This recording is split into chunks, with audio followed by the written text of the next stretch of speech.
चलिए बात करते हैं अब गाबा ए रिसेप्टर की। गाबा ए रिसेप्टर के स्ट्रक्चर को यदि ध्यानपूर्वक देखा जाए तो ये एक पेंटामेरिक स्ट्रक्चर होता है, जिसके स्ट्रक्चर में मुख्य रूप से आपको 2 अल्फा, 2 बीटा और 1 गामा स्ट्रक्चर दिखेगा। तो ये पेंटामेरिक स्ट्रक्चर है और गाबा जैसे ही अपने साइट पे बाइंड करता है तो गाबा के बाइंड साइड या बेंजोडाइज़ीन बाइंड करता है तो ये स्ट्रक्चर जो है वो ओपन हो जाता है और यहाँ से क्लोराइड जो है Cl निगेटिव चार्ज के साथ अंदर जाता है। तो क्लोरीन आयंस का ये माना जाता है चैनल्स। तो गाबा रिसेप्टर अपने रिसेप्टर पे बाइंड होगा। ये पेंटामेरिक स्ट्रक्चर है। तो यदि हम देखें कि गाबा स्ट्रक्चर और निकोटिनिक रिसेप्टर एक जैसा ही होता है, ऊपर से यदि देखते हैं टॉप व्यू से, तो जैसे ही अपने लिगेंड्स बाइंड करेगा वो ओपन स्टेट में चला जाएगा, ऐसे ये क्लोज होता है। यहाँ पे भी हम बात करते हैं निकोटिनिक रिसेप्टर। तो निकोटिनिक रिसेप्टर भी गाबा रिसेप्टर की तरह ही है। यहाँ पर एसिटाइल कोलिन जाकर बाइंड करता है। तो देखेंगे एसिटाइल कोलिन जैसे ही बाइंड करेगा, ये ऊपर का चैनल जो टॉप व्यू देखता है ये ओपन हो जाएगा, चैनल्स जो पहले क्लोज था। तो यहाँ देखिए क्लोजिंग स्टेट है और ये ओपन हो जाता है। तो जैसे ये ओपन होता है एसिटाइल कोलिन के बाइंड करने के कारण, तो इसमें से कुछ आयंस जो है वो क्रॉस करते हैं, जैसे कि सोडियम और पोटेशियम आयन क्रॉस करेंगे एक जगह से दूसरी जगह के साइड में। तो यहाँ देखिए कि यहाँ पर जैसे ही सोडियम पोटेशियम आयंस जो है वो अंदर की तरफ जाते हुए दिखते होंगे, जैसे ओपन होता है तो ये आयंस नीचे चले गए। तो निकोटिनिक रिसेप्टर और गाबा रिसेप्टर बिल्कुल एक जैसा ही दिखता है, लेकिन यहाँ पे हमने गाबा ए रिसेप्टर की बात की है। गाबा बी रिसेप्टर का स्ट्रक्चर बिल्कुल अलग होता है। तो अब देखते हैं ट्रांसड्यूसर मैकेनिज्म के बारे में। ट्रांसड्यूसर मैकेनिज्म का मतलब होता है highly complex multi step process by concurrently receive signals. Suppose करो कि हमने बहुत ही एक वीक सिग्नल्स रिसीव किया है किसी रिसेप्टर पे, तो इसके नीचे से एक छोटा सा सिग्नल्स स्टार्ट होता है, लेकिन वो छोटा सिग्नल्स धीरे धीरे बड़ा होता चला जाता है। एम्प्लीफिकेशन होता है और एम्प्लीफिकेशन होके वो इंटीग्रेशन होके स्ट्रॉन्ग सिग्नल्स में कन्वर्ट होता है, जिसे हम ट्रांसड्यूसर मैकेनिज्म कहते हैं। मतलब रिसेप्टर से कोई ड्रग जाकर या कोई लिगैंड जाकर बाइंड करता है और जैसे ही लिगैंड बाइंड करता है तो अंदर में एक हल्का सा सिग्नल स्टार्ट होता है। वो सिग्नल धीरे धीरे एम्पलीफाई होते होते एक बिग सिग्नल्स में कन्वर्ट होता है, जिसे हम कहते हैं ट्रांसड्यूसर मैकेनिज्म। तो ट्रांसड्यूसर मैकेनिज्म जो है मुख्य रूप से कौन कौन रिसेप्टर के थ्रू या एंजाइम के थ्रू रेगुलेट होता है। देखेंगे ट्रांसड्यूसर मैकेनिज्म में जी प्रोटीन कपल रिसेप्टर। दूसरा आता है ट्रांसड्यूसर मैकेनिज्म जिसमें हम इंट्रिंसिक आयन चैनल से भी ट्रांसड्यूसर मैकेनिज्म फॉलो होता है, या एंजाइमेटिक रिसेप्टर के थ्रू या रेगुलेशन जीन एक्सप्रेशन के थ्रू भी ट्रांसड्यूसर मैकेनिज्म जो है वो फॉलो होता है। सबसे पहले बात करते हैं जी प्रोटीन कपल रिसेप्टर की। जी प्रोटीन कपल रिसेप्टर में 7 alpha helical membrane spanning hydrophobic amino acid segment होता है, जिसमें 3 सेलुलर एक्स्ट्रा सेलुलर और 3 इंट्रासेलुलर लूप्स होते हैं। तो हम देखते हैं पहले इस स्ट्रक्चर को।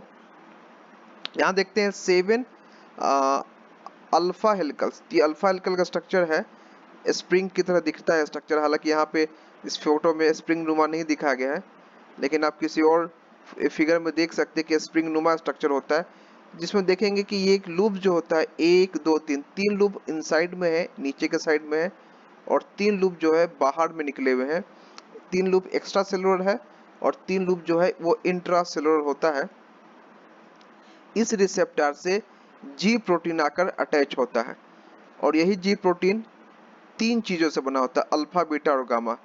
तो यहाँ हम देख सकते हैं कहीं आगे के स्ट्रक्चर में कि ये स्ट्रक्चर जो है किस तरीके से काम करता है। तो यहाँ हम देखेंगे जी प्रोटीन जो इंट्रासेलुलर लूप्स की जाके अटैच होता है। तो जो रिसेप्टर जी प्रोटीन से बाइंड होता है, इसी कारण से इस रिसेप्टर को कहते हैं जी प्रोटीन कपल रिसेप्टर। तो जी प्रोटीन कपल रिसेप्टर का स्ट्रक्चर देखा हमने, 7 अल्फा हेलिकल है, 3 एक्स्ट्रा सेलुलर और 3 इंट्रासेलुलर लूप्स होते हैं। यहाँ भी हमने देखा कि 7 अल्फा हेलिकल्स है, यहाँ पे 3 इंट्रासेलुलर एक्स्ट्रा सेलुलर और 3 इंट्रासेलुलर लूप्स है। तो अंदर के लूप्स में इंट्रासेलुलर लूप्स में जाकर जी प्रोटीन बाइंड करेगा और जी प्रोटीन जैसे ही एक्टिवेट होगा, ये एडिनिलेज साइक्लेज को एक्टिवेट करता है, जो एटीपी को साइक्लिक एएमपी में कन्वर्ट करेगा। फिर ये साइक्लिक एएमपी जो है प्रोटीन काइनेज ए पर जाकर बाइंड करेगा और फिर आगे के प्रोसेस को इनिशिएट करेगा। तो यहाँ पर एक छोटा सा एक्टिवेशन था, पहला था कि एटीपी साइक्लिक एएमपी में एक्टिवेट हुआ, इसके बाद ये प्रोटीन काइनेज ए को एक्टिवेट किया और फिर बहुत प्रोसेस होते होते ये फिर रिस्पॉन्स को प्रोड्यूस करता है। तो अब देखते हैं जी प्रोटीन साइटोसोल में होता है, सेल्स के अंदर होता है, और जी प्रोटीन हेट्रोट्राइमर है, इसमें एक अल्फा, एक बीटा और एक गामा मॉलिक्यूल्स होता है। जी प्रोटीन जो होता है में अल्फा सब यूनिट अलग अलग होता है, मतलब जी प्रोटीन में भी बहुत तरह के जी प्रोटीन है, जैसे कि जी एस टाइप का जी प्रोटीन जिसे एस कहते हैं स्टिमुलेटरी, जी आई इनहिबिटरी है, जी ओ, जी क्यू और जी 13। तो ये जी प्रोटीन कपल रिसेप्टर में हम 3 ट्राइमर्स होते हैं, अल्फा बीटा और गामा, जिसमें अल्फा सब यूनिट ही सभी का अलग होता है और बीटा गामा सब यूनिट माना जाता है कि एक समान ही है। तो जी एस स्टिमुलेटरी टाइप ये एडिनिलेज साइक्लेज को इंक्रीज करता है और कैल्शियम चैनल्स को भी इंक्रीज करता है, जबकि जी आई जो इनहिबिटरी टाइप है वो डिक्रीज करता है एडिनिलेज साइक्लेज को और इंक्रीज करता है पोटेशियम चैनल्स को। जी ओ जो है वो कैल्शियम चैनल्स को डिक्रीज करते हुए देखा जाता है, जी क्यू फॉस्फोलिपेज सी को इंक्रीज करते हुए देखा जाता है, जबकि जी 13 जो है वो इंक्रीज करता है सोडियम पोटेशियम चैनल्स को। तो यहाँ हम बात करेंगे रिसेप्टर के नाम की कि मस्केर्निक रिसेप्टर किस तरह का रिसेप्टर, ये जी प्रोटीन कपल रिसेप्टर है, जिसमें ये मस्केर्निक रिसेप्टर जी आई, जी ओ, जी क्यू और जी एन टाइप का होता है, जबकि डोपामिनर्जिक रिसेप्टर डी टू, जी आई और जी ओ टाइप का रिसेप्टर होता है। बीटा एडिनर्जिक रिसेप्टर भी जी प्रोटीन कपल रिसेप्टर है, सब टाइप होगा जी एस और जी आई।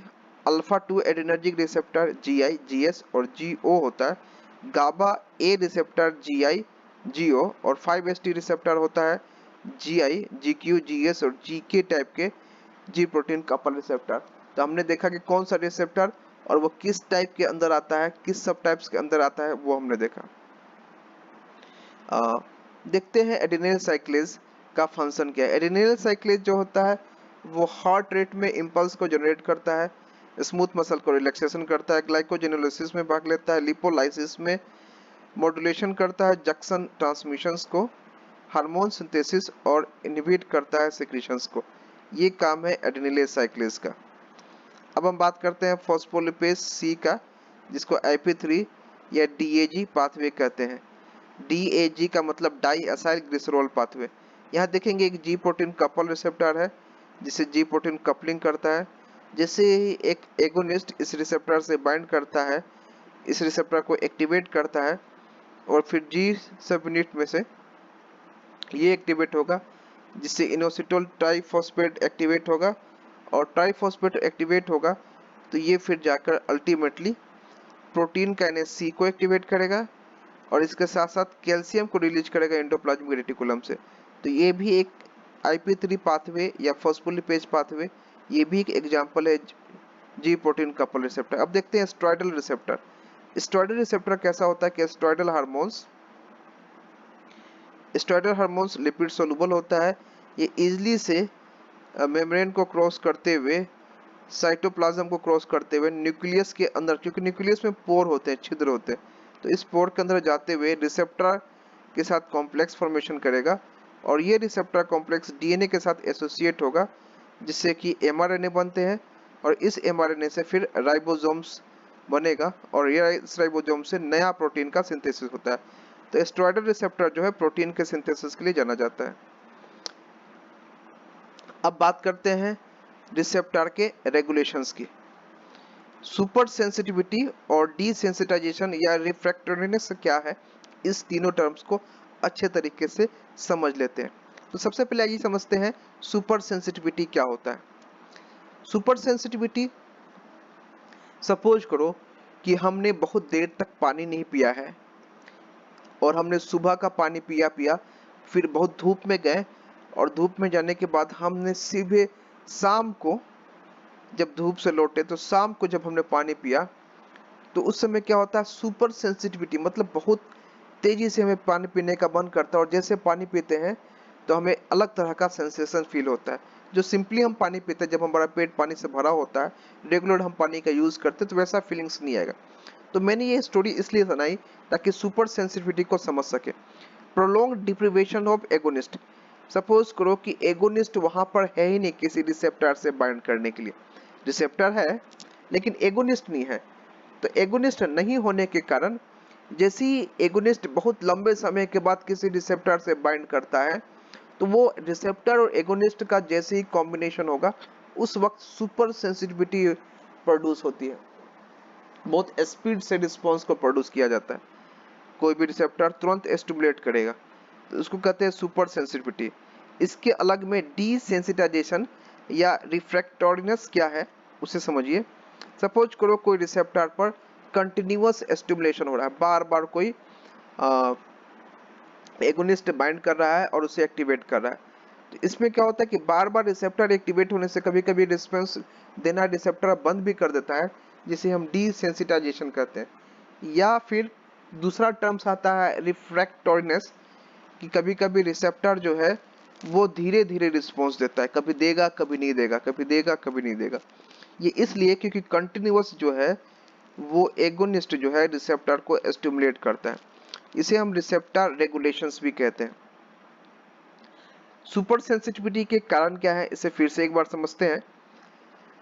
तो सुपर सेंसिटिविटी इसलिए होता है कि रिसेप्टर और एगोनिस्ट का जो संगम है बहुत लंबे समय के बाद होता है, कि प्रोलॉन्ग डिप्रीवेशन होता है एगोनिस्ट का, और बहुत देर के बाद फिर कभी रिसेप्टर और एगोनिस्ट आपस में जाके मिलते हैं।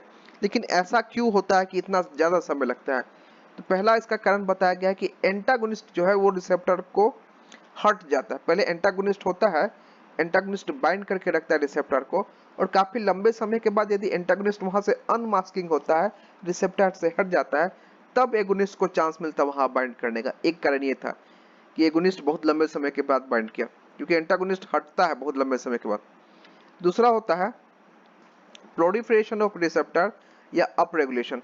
इसका कारण ये है कि काफी ज्यादा अमाउंट में रिसेप्टर बन जाते हैं, तो रिसेप्टर का कंसंट्रेशन यदि ज्यादा हो जाएगा तो उस कारण भी सेंसिटाइजेशन बढ़ेगा, क्योंकि इतने ज्यादा रिसेप्टर हैं और एगोनिस्ट जो है बहुत ही क्लेस कंसंट्रेशन में, तो कुछ ही रिसेप्टर को एक्टिवेट करता है। जैसे ही एगोनिस्ट सभी रिसेप्टर को एक साथ मिलता है, तब उस कारण से सुपर सेंसिटिविटी होती है।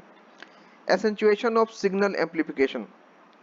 और इस केस में, दोनों केस में, चाहे तो एंटागोनिस्ट हट जाए, बहुत लंबे समय के बाद एंटागोनिस्ट हटा है तो एगोनिस्ट को चांस मिला है रिसेप्टर से बाइंड करने का, या रिसेप्टर का की संख्या बढ़ जाए, रिसेप्टर का अप रेगुलेशन हो जाए, तो दोनों केसों में सिग्नल का एम्पलीफिकेशन बहुत तेजी से एसेंचुएट होगा, बढ़ जाएगा। इसका एग्जांपल है सीएनएस डिप्रेसेंट ड्रग। क्लोनिड्रिन को यदि विड्रॉ करेंगे तो उससे होने वाले सिम्टम्स या लक्षण, कोलिड्रिन नामक एक ड्रग्स को छोड़ने के बाद शरीर में कुछ लक्षण आते हैं, या प्रोपेनोनॉल्स को हम डिसकंटिन्यू करेंगे यूज एंजाइना पेक्टोरिस के केस में, तो उससे होने वाले लक्षण कि बहुत लंबे समय के बाद हमने प्रोपेनोल को लिया है या बहुत लंबे समय के बाद हमने क्लोनिड्रिन को लिया, तो वो जो रिस्पॉन्स आता है वो, जैसे हमने कहा किसी शराबी को बहुत लंबे समय के बाद यदि हमने विस्की दिया है तो उसका सेंसिटाइजेशन उसको दिखता है। फिर हम देखेंगे डीसेंसिटाइजेशन का कारण क्या है। डीसेंसिटाइजेशन का कारण, जो पहला कारण है कि रिसेप्टर जो है बार बार एक्टिवेट हो रहा है, इस कारण से रिसेप्टर की संख्या कम हो जाएगी, या रिसेप्टर का इंटरलाइजेशन हो जाएगा, या तो उसकी संख्या जो है सिंथेसिस भी डिक्रीज होगा, या उसका डिस्ट्रक्शन रिसेप्टर के इंक्रीज हो जाता है, डाउन रेगुलेशन कहते हैं जिसे। इस कारण से भी डीसेंसिटाइजेशन होता है, जिसमें देखेंगे लीवोडोपा कंटिन्यूअस यदि पार्किंसन पेशेंट को दिया जाता है तो डीसेंसिटाइजेशन होगा, या तो रिसेप्टर का सिंथेसिस डिक्रीज होगा, या रिसेप्टर का डिस्ट्रक्शन होगा, या फिर इंटरलाइजेशन होगा रिसेप्टर का। तो डीसेंसिटाइजेशन यहाँ दो तरह से हो सकते हैं, होमोलोगस और हेट्रोलोगस। तो होमोलोगस डीसेंसिटाइजेशन में एगोनिस्ट एक्ट करता है सेम रिसेप्टर पे। हेट्रोलोगस डीसेंसिटाइजेशन में agonist which act through the different receptor but overt the same effect। दो अलग अलग रिसेप्टर से एगोनिस्ट बाइंड कर रहा है। सपोज करो हिस्टामिन और एसीएच दोनों इंटेस्टाइन स्मूथ मसल के कॉन्ट्रैक्शंस के लिए जाना जाता है, लेकिन हिस्टामिन किस रिसेप्टर से बाइंड करता है? ये बाइंड करेगा हिस्टामिनर्जिक रिसेप्टर से, और ACH कोलिनर्जिक रिसेप्टर से बाइंड कर, दो अलग अलग रिसेप्टर से दो अलग अलग ड्रग्स बाइंड कर रहे हैं। तो पहला ड्रग्स हिस्टामिन जो हिस्टामिन रिसेप्टर से बाइंड करता है, और ACH एसिटाइल कोलिन वो कोलिनर्जिक रिसेप्टर से बाइंड करता है। लेकिन दोनों का इफेक्ट जो है एक ही है कि वो इंटेस्टिनल स्मूथ मसल में कॉन्ट्रैक्शन प्रोड्यूस करता है, दोनों के इफेक्ट सेम है।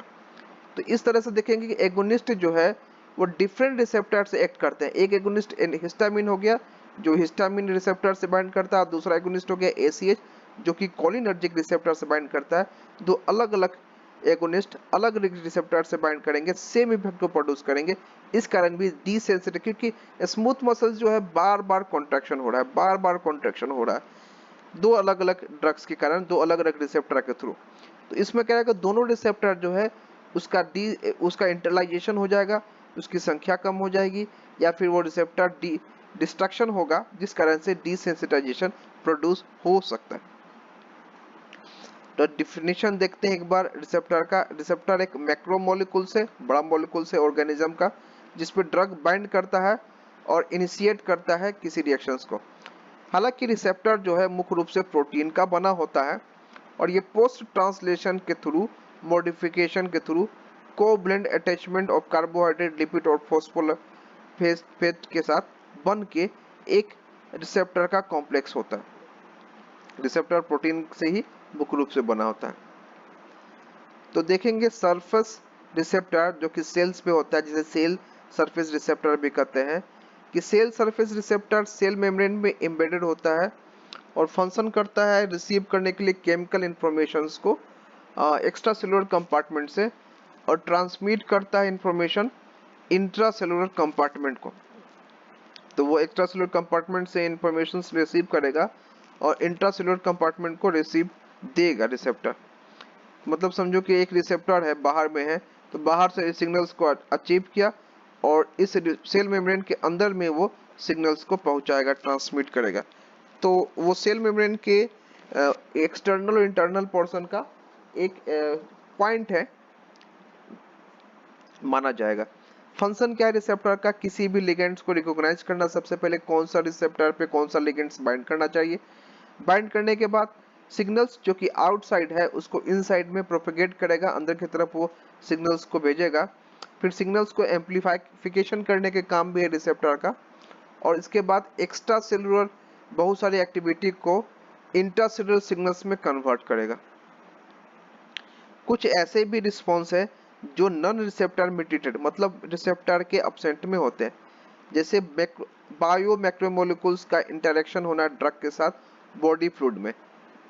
दूसरा हुआ इंटरेक्शन डिपेंड करता है ड्रग्स का और बायोमोलिक्यूल्स दोनों का, कि बायोमोलिक्यूल्स और ड्रग्स का स्ट्रक्चर क्या है। जैसे अल्कलाइटिंग एजेंट्स, एंटी मेटाबोलाइट्स और वोलाटाइल एजेंट्स जो है वो नॉन रिसेप्टर मेडिएटेड रिस्पॉन्स होता है, इसमें किसी तरह के रिसेप्टर का कोई भी रोल नहीं होता है।